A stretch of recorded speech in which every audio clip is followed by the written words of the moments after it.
The movie begins in a city that is currently controlled by military forces.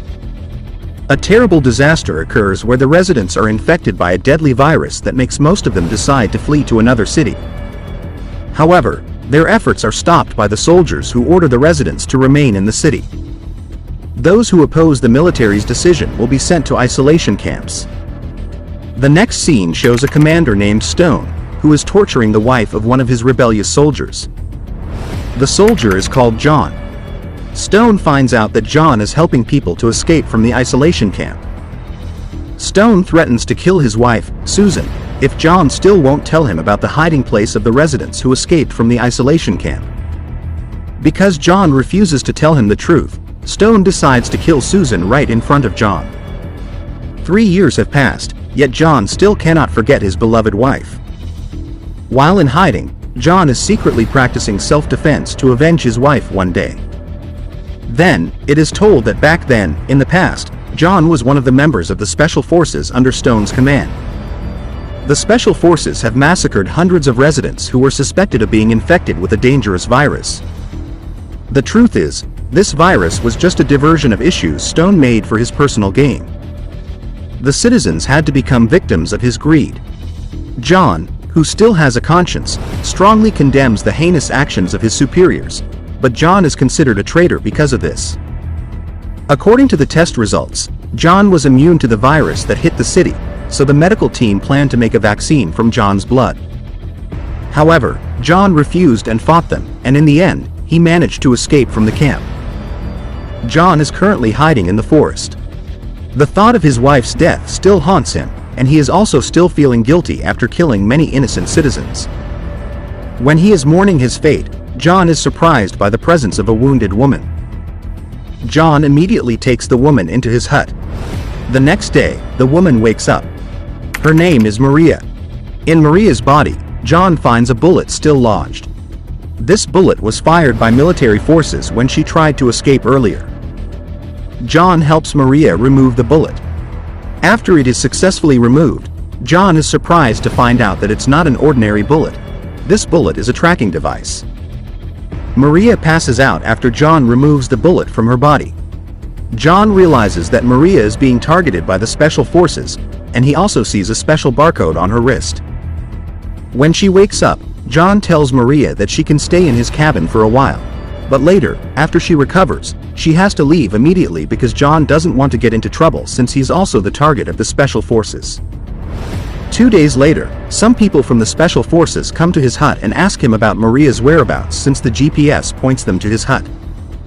But John ignores them. They want to search John's hut until John incapacitates them in the end, while Maria herself manages to kill one of them.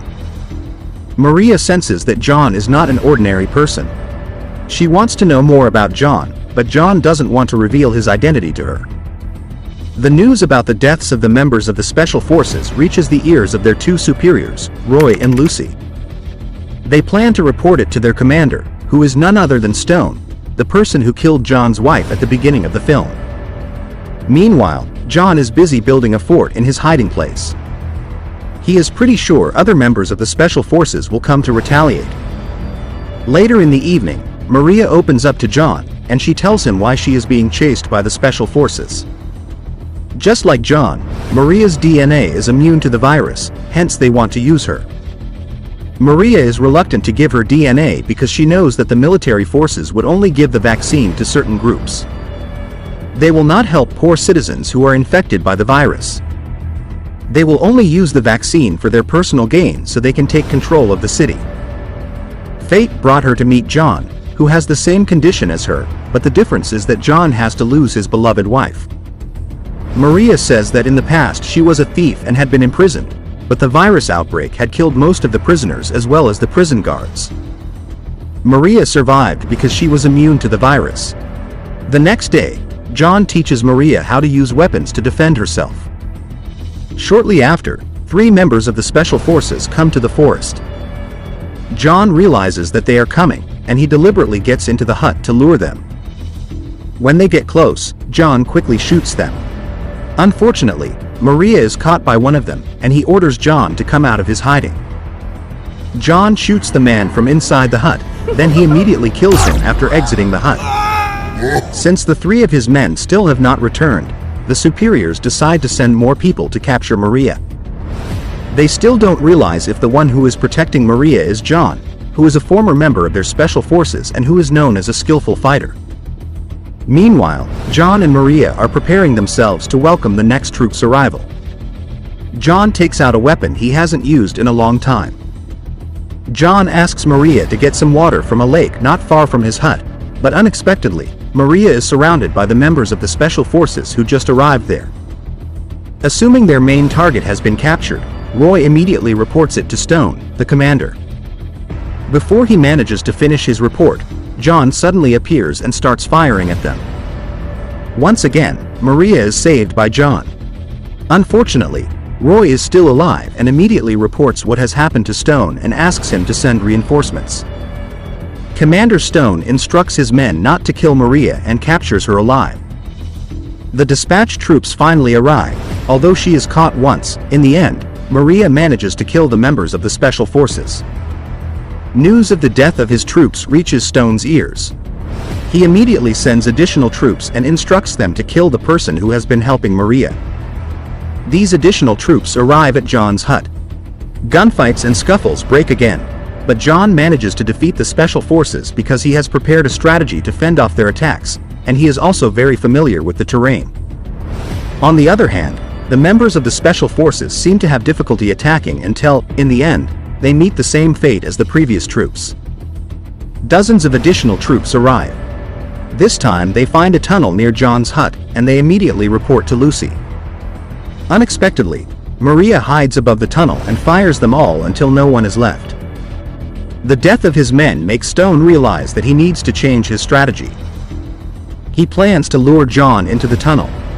John is checking the situation in the forest when he accidentally meets Roy, who is an old friend of his. A fight breaks out between the two. Roy is not an easy opponent to defeat. John is overwhelmed by his attacks, and he falls so many times. Unfortunately, at the same time, Maria is also captured. Returning to John, who isn't really dead, he gets up and wants to find Maria. Meanwhile, Roy takes Maria to the tunnel with the troops.